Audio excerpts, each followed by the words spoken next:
ನಮಸ್ಕಾರ ಮಂಜುನಾಥ್ ಸರ್. ನಮಸ್ಕಾರ madam. First of all thank you for your time. ನಾನು ಕೆಲವೊಂದು ಪ್ರಶ್ನೆ ಕೇಳ್ತೀನಿ, ನಿಮ್ಮಂಥ ಬಿಗಿನರ್ಸ್‌ಗೆ ಹೆಲ್ಪ್ ಆಗುತ್ತೆ, ಕೇಳ್ಬೋದಾ? ಕೇಳಿ ಮೇಡಮ್. ಓಕೆ. ಸೊ ಮಿಲೆನಿಯರ್ಸ್ ಗ್ರೂಪ್ ಬರೋ ಮುಂಚೆ ನಿಮ್ಮ ಭಯ ಅಥವಾ ಫಿಯರ್ ಟ್ರೇಡಿಂಗ್ ಬಗ್ಗೆ ಏನಾಗಿತ್ತು? ಬರೋಕ್ಕಿಂತ ಮುಂಚೆ ಈ ಸ್ಟಾಕ್ ಮಾರ್ಕೆಟ್ ಅಂದರೆ ದುಡ್ಡು ಹಾಕಿದ್ರೆ ಬರಲ್ಲ, ದುಡ್ಡು ಹಾಕಿದವರೆಲ್ಲ ಕಳ್ಕೊತಾರೆ. ಇದು ಒಂದು ಕಾನ್ಸೆಪ್ಟ್ ಎಲ್ಲರ ತಲೆಯೊಳಗೂ ಮತ್ತು ಎಲ್ಲ ಸ್ಟಾಕ್ ಮಾರ್ಕೆಟ್ ಮಾಡೋರಿಗೆಲ್ಲ ಇದೊಂದು ಕಾಮನ್ ಮಾತಾಗ್ಬಿಟ್ಟಿತ್ತು. ಇಲ್ಲಿ ಬಂದಿಂದ ನಮ್ಗೆ ಒಂದು 50% ಧೈರ್ಯ ಬಂದಿದೆ. ಇನ್ನೂ ಕಲಿತಾ ಇದ್ದೀವಿ. ಅದು ಮುಗಿದ ಮ್ಯಾಗೆ ಮತ್ತೆ ಇನ್ನೂ 50% ಬರ್ಬೋದು. ಮಿಲೆನಿಯರ್ಸ್ ಗ್ರೂಪ್ ಬರೋ ಮುಂಚೆ ನಿಮಗೆ ಒಂದು ಟಾಪಿಕ್ ಅರ್ಥನೇ ಆಗ್ತಿರ್ಲಿಲ್ಲ. ಈಗ ನಾನು ಅದ್ರ ಬಗ್ಗೆ ಕ್ಲಿಯರ್ ಆಗಿದೆ, ನನಗೆಲ್ಲ ಕ್ಲಾರಿಟಿ ಆಗಿದೆ ಅಂತ ಏನಾದರೂ ಇದೆಯಾ? ಇದೆ ಮೇಡಮ್.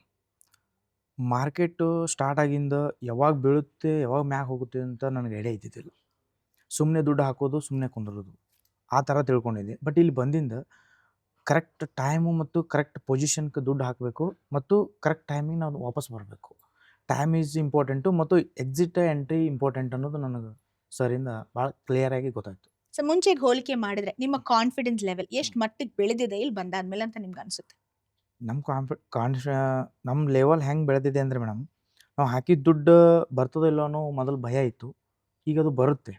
ನಾವು ಹಾಕಿದ ದುಡ್ಡು ಬರುತ್ತೆ ಅಂದಮ್ಯಾಗೆ ನಾವು ಹಾಕಿದ ದುಡ್ಡು ಡಬಲ್ ಅಂದರೆ ನಾವು ಎಕ್ಸೆಪ್ಟ್ ಏನು ಮಾಡಿರ್ತೀವಿ ಆ ಅಮೌಂಟ್ ಇವತ್ತಿಲ್ಲ ನಾಳೆ ಬರುತ್ತೆ ಅನ್ನೋ ಒಂದು ಧೈರ್ಯದ ಮ್ಯಾಗ ಈಗಂತೂ ಎಲ್ಲ ಧೈರ್ಯ ಇದೆ ಮೇಡಮ್, ಏನು ತೊಂದರೆ ಇಲ್ಲ. ಓಕೆ.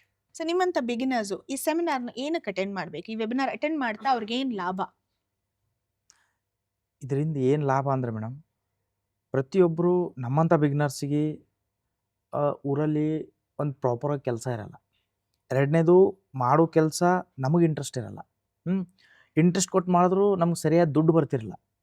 ಈ ದುಡ್ಡು ಬರಬೇಕು, ಇಂಟ್ರೆಸ್ಟು ಬರಬೇಕು, ಅದು ಕೂತು ಜಾಗದಾಗ ಅಂದರೆ ಇಲ್ಲಿಗೆ ಬರಬೇಕು ಫಸ್ಟ್.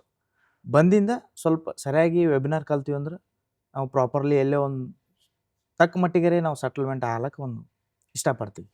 ಇದು ಬಿಟ್ಟರೆ ಏನಿಲ್ಲ. ಓಕೆ. 3 ದಿನದಿಂದ ಮೋಹನ್ ಸರ್ನ ನೋಡ್ಕೊಂಡು ಬರ್ತಿದ್ದೀರಾ, ಅವ್ರ ಬಗ್ಗೆ ಏನಾದರೂ ಹೇಳಕ್ಕೆ ಇಷ್ಟಪಡ್ತೀರಾ? ಇಷ್ಟಪಡ್ತೀವಿ. ಯಾಕೆ ಇಷ್ಟಪಡ್ತೀವಿ ಅಂದ್ರೆ ಮೋಹನ್ ಸರು ಒಬ್ಬರು ಒಳ್ಳೆ ಸ್ಟಾಕ್ ಮಾರ್ಕೆಟ್ ಒಳಗೆ ಬೆಳೆದ ವ್ಯಕ್ತಿ ಮತ್ತು ಅವ್ರಿಗೆ ಅಪಾರವಾದ ನಾಲೆಜ್ ಇದೆ. ಬಟ್ ಆ ನಾಲೆಜ್ ನಮ್ಮಂಥ ಸಾಮಾನ್ಯ ಜನರಿಗೆ ತಲುಪಿಸ್ತಾರಲ್ಲ, ಈಸ್ ವೆರಿ ಟ್ಯಾಲೆಂಟ್. ಹೆಂಗಂದರೆ ಈಗ ನಾವು ಒಬ್ಬರು ಹೇಳಿದ್ದು ನಮ್ಮ ಮನಸ್ಸಿಗೆ ಮುಟ್ತದೆ, ಹಾರ್ಟಿಗೆ ಮುಟ್ಟೋದು ಕಠಿಣ. ಹಂಗೆ ಹಾರ್ಟಿಗೆ ಮುಟ್ಟಬೇಕು ಅಥವಾ ನಮ್ಗೆ ಅದು ಸಬ್ಜೆಕ್ಟ್ ಪೂರಾ ಅರ್ಥ ಆಗಬೇಕು ಅಂದರೆ ಅವರು ಒಂಥರ ನಮ್ಮನ್ನು ಆ ಮೋಟಿವೇಶನ್ ಮಾಡಿಕೊಂಡು ಅವ್ರದ್ದೇ ಆದ ಒಂದು ಸ್ಟೈಲ್ ಒಳಗೆ ಏನು ಹೇಳ್ತಾರಲ್ಲ ಅದು ಭಾಳ ಖುಷಿ ಆಯಿತು. ಮತ್ತು ಅವರು ಹೆಲ್ತ್ ಗುಡ್ ಕಂಡೀಷನ್ ಮತ್ತು ಫಿಟ್ ಆ್ಯಂಡ್ ಫೈನ್ ಇದ್ದಾರೆ. ಹೀಗಾಗಿ ಅವ್ರಿಗೆ ನಾವು 100ಕ್ಕೆ 100 ಮಾರ್ಕ್ಸ್ ಕೊಡೋಕ್ಕೂ ಇಷ್ಟಪಡ್ತೀವಿ. Okay. Thank you so much. Thank you madam.